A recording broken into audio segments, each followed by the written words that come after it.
nos consejo não so consejo tá com ora que já pode diagnosticar com câncer na pecho a corda bueno tá boço nós tem para sostener e também é importante para a família na rondina sostener paciente e nos por guiar também tem tratamento des procedura para como para seguir adiante tanto a família nos está brinda ajuda psicossocial não somente para o paciente, mas também para a família mais cerca. Então, nós temos por vir para praatgroep, também parte de psicólogo que nos está oferecer tanto para o paciente e sua família gratuitamente todo o serviço que a região está brinda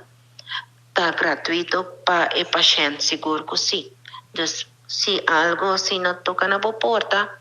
vou acudir-se com nós e nós está guiado e se nós mesmos também não por guiado nós lo sigue busca sim na qual está fundação ou também afdeling que por ajudar verder tempo tratamento não. Nós queremos fazer uma chamada na pessoa que está passando em tratamento de câncer, mas também na comunidade em geral, dueños de trabalho, porta hotel, banco, tour gente está bom venir, está charla completamente grátis, vou por llegar, está de 7 horas para 8 horas e meia, está na MFA Paradeira,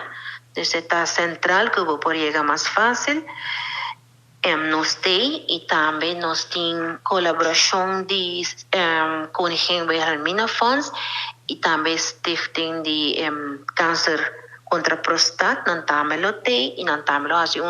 introdução chiquito de que está no trabalho, de que anam por ajuda também. Que é um chalo hobby interessante,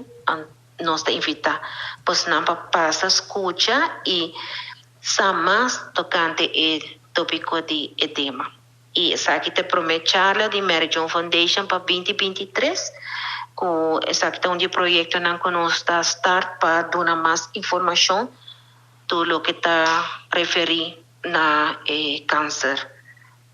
de pecho e também general.